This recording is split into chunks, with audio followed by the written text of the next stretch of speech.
व्यासपीठावरती उपस्थित असलेले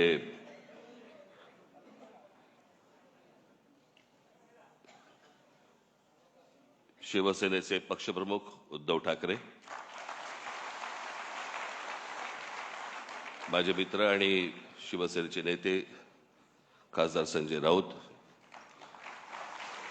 आणि माझ्या जमलेल्या सर्व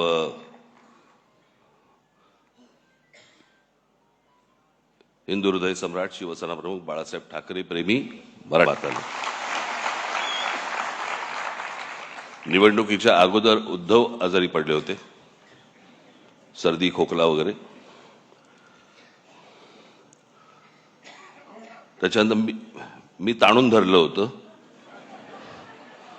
मग मला सर्दी खोकला आणि ताप बीप सगळं सुरू झालं, अजून चालूच आहे ते. मी काल पण त्यांना म्हटलं होतं मी कसं, मला काय म्हटलं, मला फार बोलता नाही येणार कारण शब्दांवरचे अनुस्वार सर्दीमुळे गेलेत.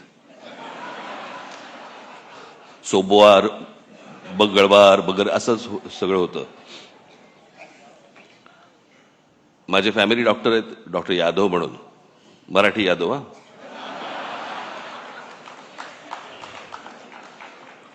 मग मी त्यांच्याकडनं औषधं घेतली आणि मी उद्धवना दिली. मी 2 दिवसात बरे झाले. मी औषध घेतोय त्यांच्याकडनं 6 दिवस झाले, अजून काही नाही.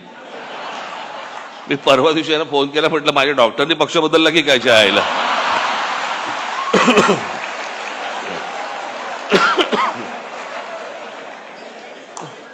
आत्ता पण मला लागू पडायचा.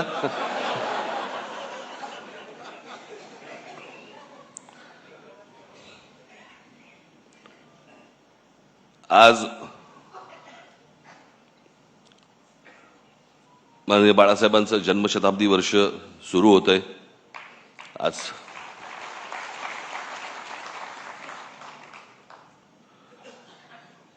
मी सामनामध्ये मी माझा एक लेख आलेला आहे, त्याच्यामध्ये मी अनेक गोष्टींचं त्याच्यामध्ये त्यांच्याविषयी मी अनेक काही आठवणी मी त्याच्यामध्ये लिहिलेल्या आहेत.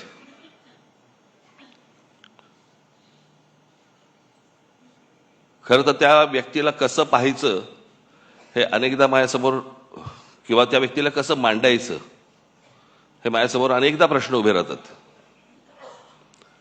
काका म्हणून मांडायचं, व्यंगचित्रकार बाळासाहेब ठाकरे म्हणून मांडायचं, हिंदू हृदय सम्राट शिवसेना प्रमुख बाळासाहेब ठाकरे म्हणून मांडायचं, आणि त्यांच्यावरती बोलायचं म्हटलं तर मी तुम्हाला 100% सांगतो, मी आणि उद्धव आम्ही तुमच्याशी तासनतास बोलू शकतो. तासनतास.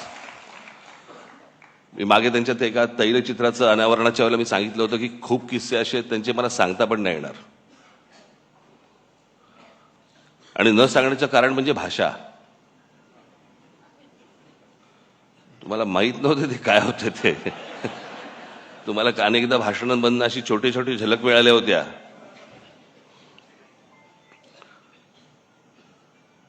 पण मी आजच ती गोष्ट माझ्या लेखामध्ये मी नमूद केलेली आहे की लहानपणापासून आम्ही अनेक गोष्टी पाहिल्या म्हणजे त्यांना पाहत आलो.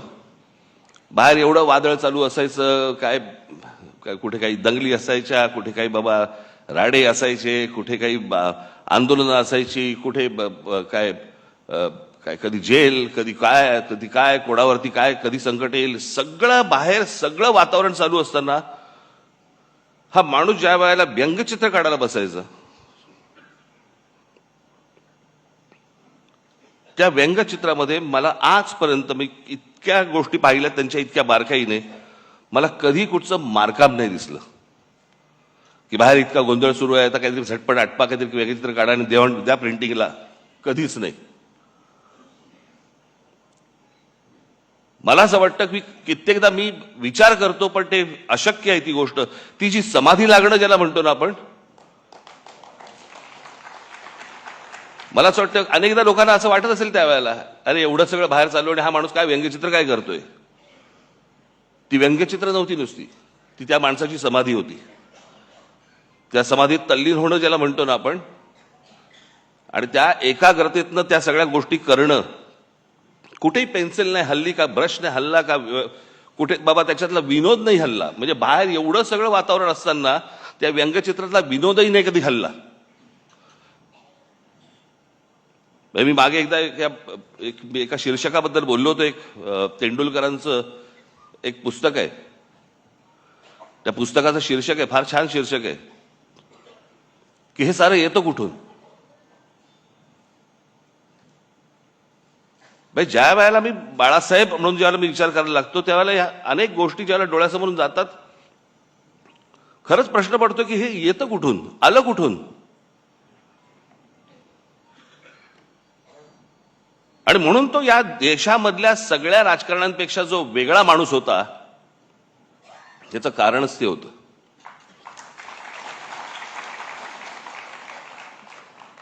मी त्याच लेखात म्हटलंय की एवढं सगळं बाहेर वातावरण, सगळं राजकीय गोष्टी घडत असताना एक आर्टिस्ट, एक कलाकार त्याची कलाकृती सादर करतोय, कलाकृती काढतोय, त्याला एक आकार देतोय. जगात असा कोणताही चित्रकार, शिल्पकार, व्यंगचित्रकार असा कोणीही कलाकार झाला नाही की बाहेर स्वतःच्या बाबतीत अशा काहीतरी गोष्टी घडतायत आणि एक माणूस कला निर्माण करतोय. असा कोणताही आजपर्यंत आर्टिस्ट तयार झाला नाही, या जगात नसेल.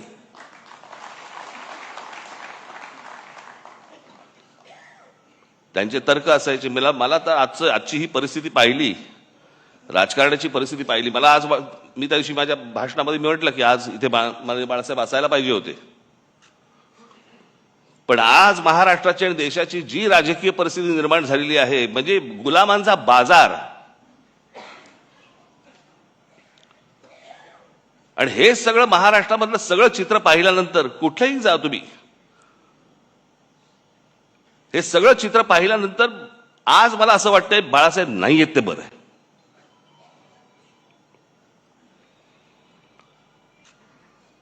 तो माणूस किती व्यथित झाला असता, त्या माणसाला काय त्रास झाला असता की हे सगळं चित्र आज जे महाराष्ट्रामध्ये उभं राहिलेलं दिसतंय समोर, की जसे ते पूर्वी 200-100 वर्षापूर्वी नाही का ते चावडीवरती उभे राहायचे आणि माणसांची लिलाव चालायचे, आज तसे महाराष्ट्रामध्ये लिलाव चालू आहेत.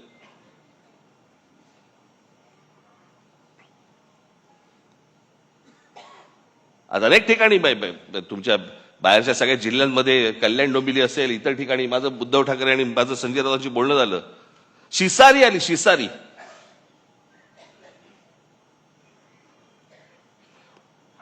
ज्याला व्यथित व्हायला म्हणतो ना आपण, की काय चालू आहे, कुठे नेतोय आपण.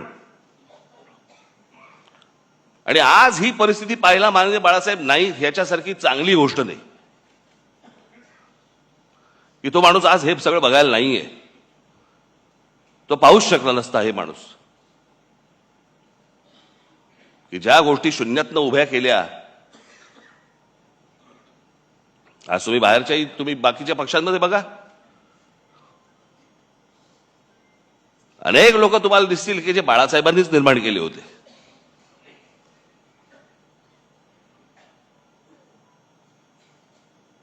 पण ज्या गोष्टी घडत जात आहेत, ज्या गोष्टी घडत गेल्या,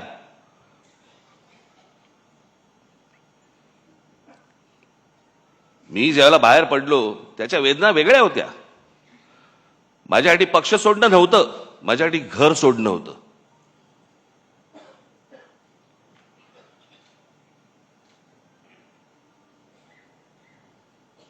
पण त्या सगळ्या गोष्टीला आता एक 20 वर्षाचा काळ निघून गेलाय.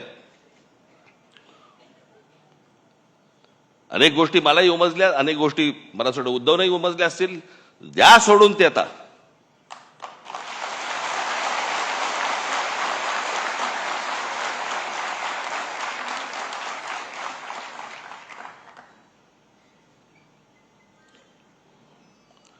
काय सकाळी गेल्यावरती साफ झालेली बरी असते, चला कुठे आयुष्यभर गुंतत बसायचं.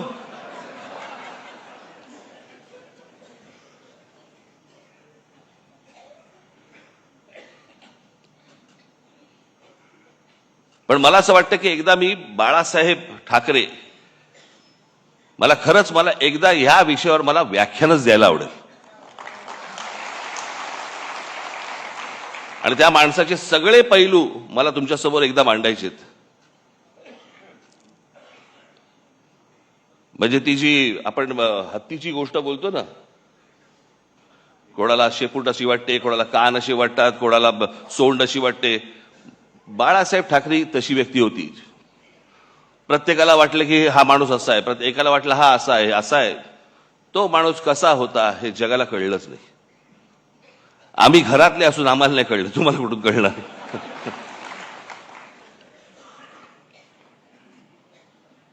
पण ते होतं, ते विलक्षण होतं. आज मी सामनामध्ये मी तर लेख लिहिलाच आहे, पण मी आज सकाळी माझं एक ट्विट केलंय.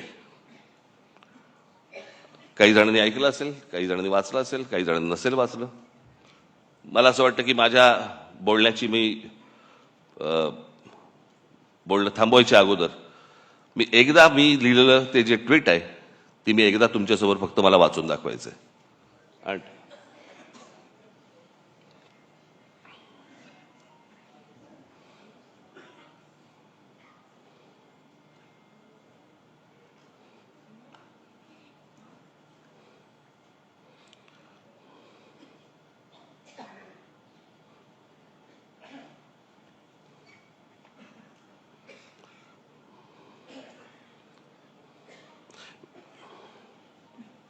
वेळेवर न सापडणं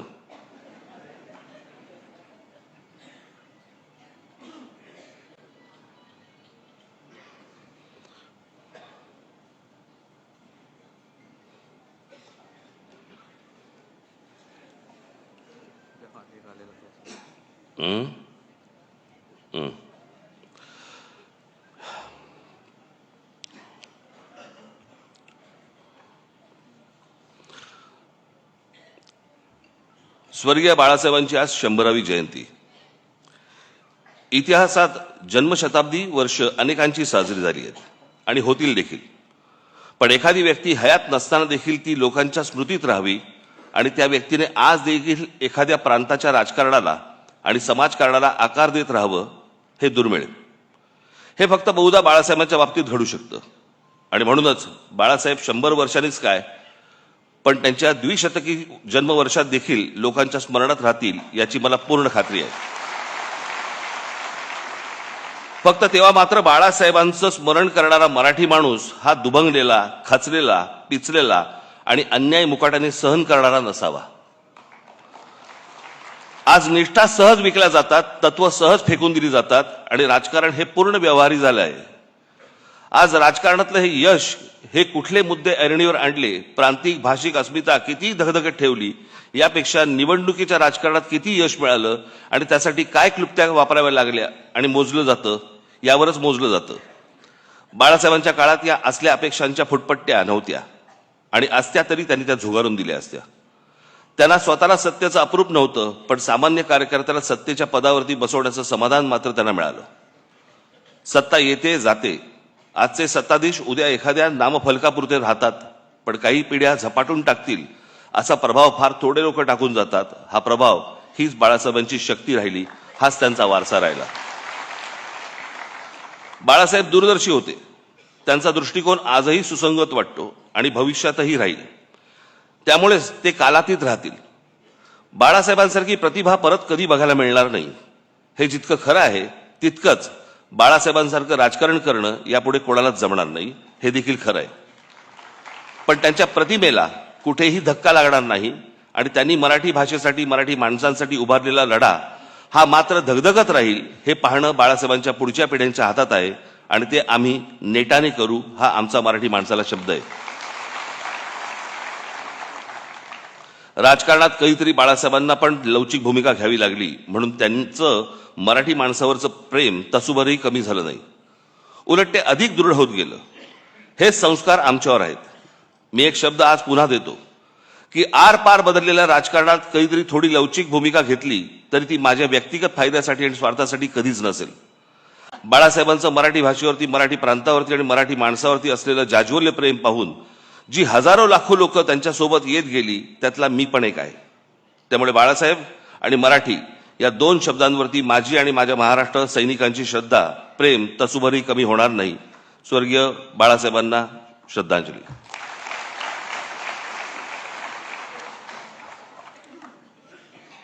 मला एकच छोटासा प्रसंग मला आठवतो, प्रमोद महाजनांनी सांगितलेला. मला असं वाटतं उद्धवना पण तो माहिती निश्चित असणारच. बाळासाहेब कलानगरमध्ये अशी फेऱ्या मारायची आणि मला असं वाटतं ही गोष्ट असेल 86ची वगैरे, 86 नाही, 85 सालची गोष्ट असेल. आणि त्यावेळेला प्रमोद महाजनांना बाळासाहेब असं म्हणाले होते की प्रमोद, या देशातल्या हिंदूंना मी हिंदू म्हणून मतदान करायला लावीन आणि हिंदू मतदार तयार होतील. प्रमोद महाजन बोलले, बाळासाहेब शक्य नाही हे या देशामध्ये. ते बोलले, तू बाळासाहेब मला ओळखत नाहीस. आणि बाळासाहेबांनी या देशामध्ये हिंदू एक राजकीय शक्ती बनू शकते हे या देशामध्ये बाळासाहेबांनी सिद्ध करून दाखवलं. तोपर्यंत इतरांना कोणाला माहीत पण नव्हतं, कल्पना देखील नव्हती, भारतीय जनता पक्षाला देखील नाही. पण ज्या माणसाने, अर्थात त्यावेळेचं वातावरणच वेगळं होतं. त्यावेळेला वातावरण हे काही तयार केलेलं वातावरण नव्हतं, ते झालेलं वातावरण होतं. आणि त्या वातावरणामध्ये त्या बाळासाहेबांनी ज्यावेळेला तो विचार ज्यावेळेला या देशामध्ये फुंकला आणि त्याच्यानंतर जे यश सर्वार्थाने यायला लागलं, आज जर बाळासाहेब असते आणि तो जो हिंदुत्वाचा आज जो काही इतर सगळ्या ठिकाणी जो काही बाजार मांडून ठेवलेला आहे तो पाहिला असता निश्चित व्यथित झाले असते की अरे मी काय बोलून गेलो, मी काय सांगत होतो, मी तुम्हाला काय म्हणत होतो आणि हे आता कुठच्या परिस्थितीमध्ये तुम्ही आणलं. एखादी गोष्ट एखादा माणूस ज्यावेळेला ती घडवतो, ती घडवल्यानंतर त्याचं पुढे बाकीचे लोक काय करतात हा एक देश, हे एक्झाम्पल आहे, त्याचं उदाहरण आहे त्याचं. पण मला असं वाटतं की बाळासाहेबांनी ज्या तडफेने, ज्या निष्ठेने ते विचार जे मांडले, खास करून महाराष्ट्रामध्ये मराठी माणसाबद्दलची मांडले, हिंदूंना त्यांनी हिंदू म्हणून जागृत केले, पण दुसऱ्यांचे वाभाडे काढण्यासाठी नव्हे, स्वतःच्या स्वाभिमानासाठी उभे केले. मला असं वाटतं की तो स्वाभिमान, ते प्रेम आपण सतत सगळेजण जागृत ठेवू, अशी एक मला आशा अपेक्षा आहे. हे वर्ष बाळासाहेबांचं जन्मशताब्दी वर्ष आहे, आज सुरुवात होते. मलाही काही कल्पना सुचतील, मला असं वाटतं उद्धवनाही सुचतील, तुम्हालाही काही सुचतील. मला असं वाटतं की एक येणाऱ्या पिढ्यांसाठी एक आदर्श असं एक वर्ष आपण लोकांसमोर आणू आणि त्यांच्यासमोर आपण बाळासाहेब काय होते हे मांडण्याचा आपण जास्तीत जास्त चांगला प्रयत्न आपण याच्यापुढे करूया. आज मला या कार्यक्रमाच्या निमित्ताने मला इथे बोलवलं त्याबद्दल मी अत्यंत आपला आभारी आहे. धन्यवाद. जय हिंद, जय महाराष्ट्र.